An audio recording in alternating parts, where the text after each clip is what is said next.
2020, August 15th, 8:17 a.m., new paragraph. Now, back to the temple, back to all that information. You then go downstairs, back down the staircase to the South Amber Road, and head toward the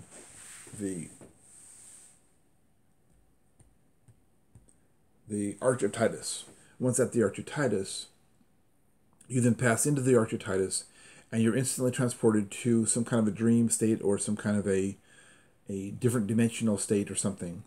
But if you draw a line from the farthest south place where the Colosseum outer wall used to be, through the middle of the Arch of Titus, through the middle of the Roman Forum, splitting the arches of the Temple of Juno and the Temple of Jupiter, split those arches, head across the field of Mars to the Vatican.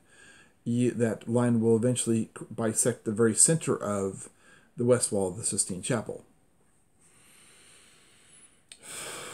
Purposeful is difficult to figure out in a way. It wasn't purposeful. Where the bottom part of it shows the bottom part of that. Now the painting is west, but the bottom part of the painting is depicting a scene that took place at least 1,000 years before, west. So you're walking through one dreamland to the from the Arch of Titus west to the west wall of the Sistine Chapel. You're then transported back east to the Arch of Titus, but you're looking east. Even though the painting is directed west, you're looking east through the Arch of Titus, and you're looking at that same basic arrangement at the point where Odysseus is doing the final battle, getting away from the Cyclops. Now, the Cyclops is a poetic license representation of the Aten.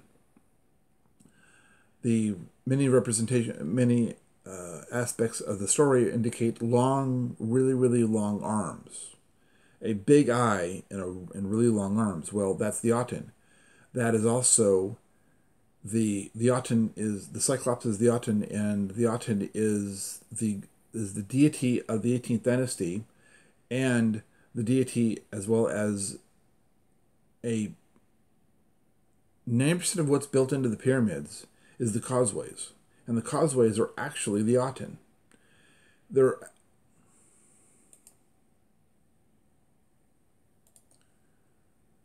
Are actually the Aten, The Aten is actually much more impressive than the pyramids because it's bigger by far. It's much more complicated. It's much more detailed, and it's also a radar display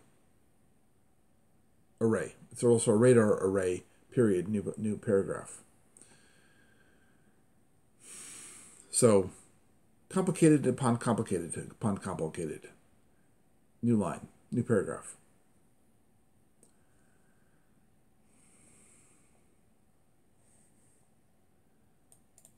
Upon.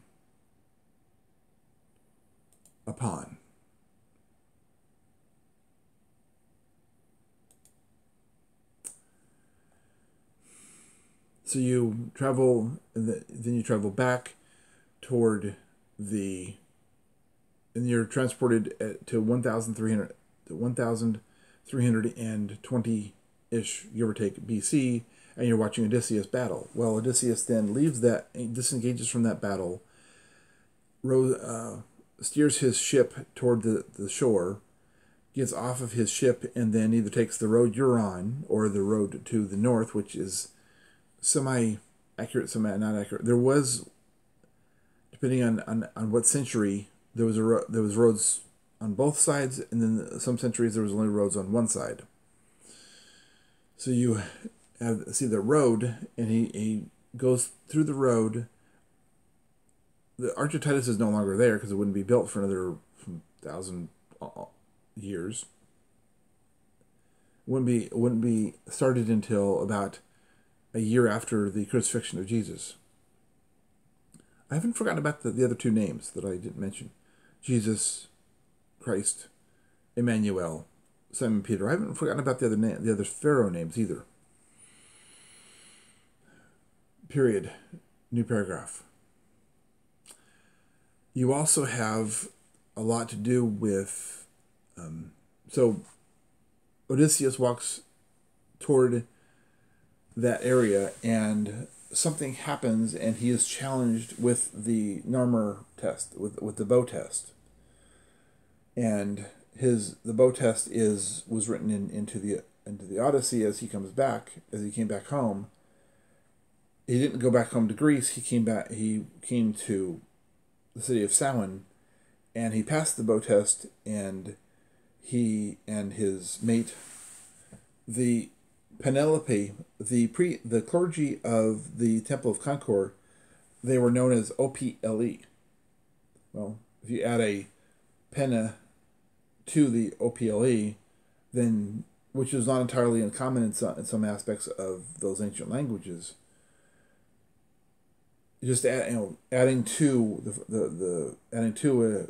a first or last name is not a father or sister, the nun. Well, Sister Mary Frances. Well, that's almost identical to this, except for it's Latin, or at least where the Latin base had this from, which means first, last, last, first. Well, in this case, it'd be last, last. So you put the name pen before the opal. Period. New line. New paragraph. Very complicated stuff.